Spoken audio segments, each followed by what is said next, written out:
Ayan, hello, tuloy-tuloy na po tayo mga ka-antrip. Shout out po kay Sir Jefferson. Ayan.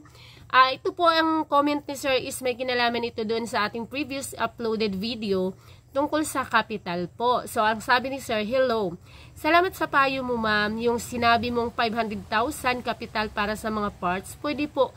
Pero pag hindi pa natayo yung mga kailangan mo, kagaya ng mga estante, mga shelves, tools para sa mekaniko, license, electrical, service at iba pa na kasangkapan. Baka bago tayo mag-open, ubos na ang kalahati. Pero sabi nila, sa umpisa lang mahirap. Thank you lagi sa mga payo mo. Stay safe. Thank you so much, Sir Jefferson, sa iyong comment. Yes, sir. Ang ibig ko pong sabihin doon, tama ka po, na ang 500,000 po, kapag doon pa natin kinuha yung ating mga tools, nako, baka po ang maiwan na lang, baka sobra pa sa kalahati. Imagine mo, sir, dito sa aming shop, medyo gabi, hanggang sa likod, ang ginagamit po namin ditong mga estante, mga angle bar. Mga angle bar po, like that po, oh. Yan, yung mga angle bar, yan siya. So, sa angle bar po, medyo may kamahalan po yung angle bar. Yan nga po ay yung mga pinakamalipis na nang ginamit namin kasi medyo malaki at medyo makapal, ay medyo mahal talaga siya.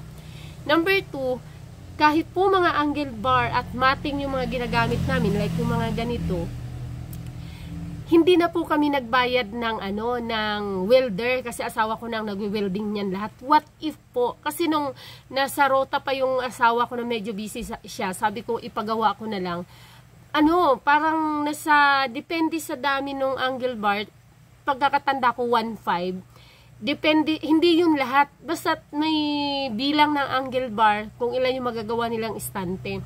So, sa estante pa lang kaagad, mga matting pa lang kaagad, mga hook pa lang kaagad, alam nyo, ang liit niya lang, ang liit niya lang pong pakinggan, pero, pag pinagsama-sama nyo po, malaki.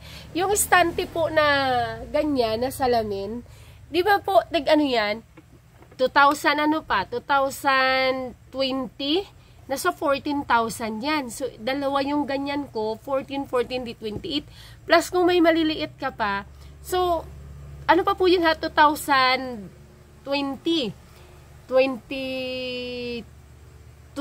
Mga ganun? Or basta 2020? Basta noon pa. So, ngayon, medyo mahal na po siguro talaga.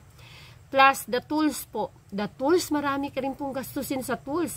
Kapag nag-uumpisa po, ang gagastusin mo lang sa tools, ay basic lang din naman. Mga open, combination, Philip, mga ganyan lang. Pero habang tumatagal po, kagaya sa amin, meron na po kaming mga ibang tools na hindi na siya pang basic, as in kumbaga, pang malakasan na siya. Tapos, tubeless machine, ganon. Ang pinaka-basic pa dyan, kahit wala kang tubeless machine, basta dapat may compressor ka, diba? So, kung maliit yung compressor mo, ang dali maubos. Pag nag-brown out, hindi ka makasurvive. So, medyo malaki. Yung compressor namin, parang 21 or 22 yan siya. So, bibili ka. Kung nag-start ka kasi na maliit lang bilhin mo, magagastusan ka. Ganon din yung ginawa namin before. Una, maliit lang. After ng ilang buwan, hindi na pwedeng maliit. Kasi pag nag-brown out, wala na. Hindi naabot ng Tapos pag dumadami ang customer, dapat medyo malaki na rin siya. Plus, dyan pa, yung mga shelves, yes po, tools, license, yes, kukuha ka ng license, gagastusan ka pa rin po talaga. And then, dito po sa ating, sa pinag-usapan nating mga tools, estante, yan, mga shelves, electrical, service, ganon. Depende po ito sa laki po na inyong shop na uumpisahan. Pero sa basic po, kung basic lang din naman, hindi ka naman siguro uubos ng mga 100 o 80 to 100 kung basic tools pa lang.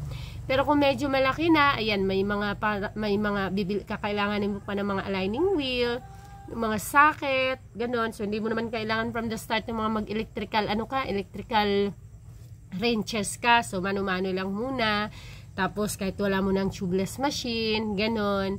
So, yung 500,000 po na binabanggit ko, ilaan nyo po talaga lang yun sa items, sa products po, sa mga pyesa, sa paninda. Ilabas nyo po yung mga gagamitin nyo, yung ipapatayo nyo. Diyos ko, Magkano na ngayon ang yero, di ba? Pag nagpagawa ka ng maliit na yero, kahoy man yan, ubakal, steel bar, ano po siya, mauubos po yung 500,000 kung ilan na lang ang matira.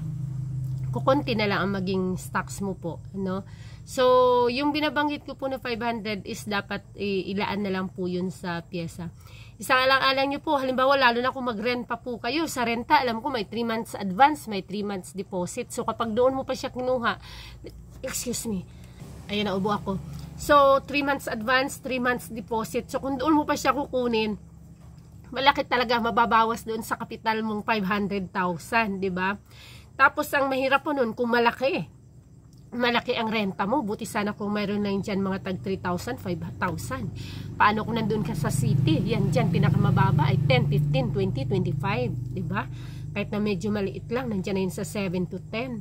So, depende po yun sa inyong, itansya nyo na lang po. Basta, dapat yung 500 ilaan yan talaga sa pyesa. Alright, thank you very much. See you in my next video. Yun lang po, at pa-comment lang po na inyong mga opinion, ang inyong mga katanungan na pwede nating nabigyan ng konting kasagutan para po sa hindi naman eksperto pero may konting karanasan ang inyong ka-antrep. Alright, see you in my next video. Please hit the like and subscribe sa mga hindi pa po nakapag-subscribe. Since wala nagpapa-shoutout sa ating lahat. Bye-bye!